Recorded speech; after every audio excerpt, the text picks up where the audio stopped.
Gas সিলিন্ডারের বিস্ফোরণ, দগ্ধ হয়ে মারা গেছেন বৃদ্ধ স্বামী স্ত্রী। গ্যাস লিকেজ থেকে গ্যাস লিকেজের কারণে গোটা ঘরটাই নাকি গ্যাস চেম্বার হয়েছিল। 2024 সালে 217টি গ্যাস বিস্ফোরণ।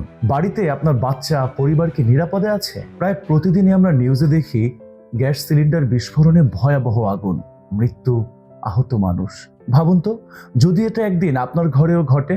গত সপ্তাহে ঢাকার এক পরিবার রাতে ঘুমাচ্ছিল। চুলার সাথে পাইপের যে একটা ছোট্ট লিক হয়েছে সেটা তারা বুঝতেই পারেনি। একটা সময় বিদ্যুৎ স্পার্ক থেকে ভয়াবহ বিস্ফোরণ, তারপর দুজনের মৃত্যু হলো এবং বাকিরা হাসপাতালে।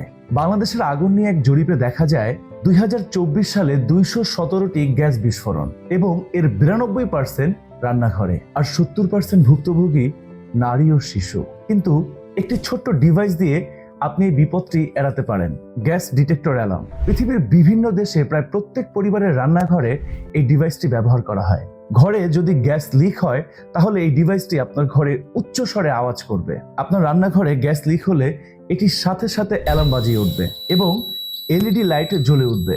এবং এটি ব্যবহার করা খুবই সহজ, শুধুমাত্র যে কোনো সকেটে এটি প্লাগ ইন করুন। এবার ভাবুন তো, বাড়িতে আপনার বাচ্চা পরিবারকে নিরাপদে আছে? এই ছোট্ট ডিভাইসটি আপনার পরিবারকে বড় ধরনের দুর্ঘটনা থেকে রক্ষা করতে পারে। ডিভাইসটি হাতে পেয়ে ভালো করে চেক করে দেখে নেওয়ার জন্য নিচের বাটনে ক্লিক করুন। আরেকটা কথা, বাংলাদেশে প্রতি বছর শতাধিক মানুষ মারা যায় শুধুমাত্র গ্যাস লিকেজ হওয়া দুর্ঘটনা থেকে।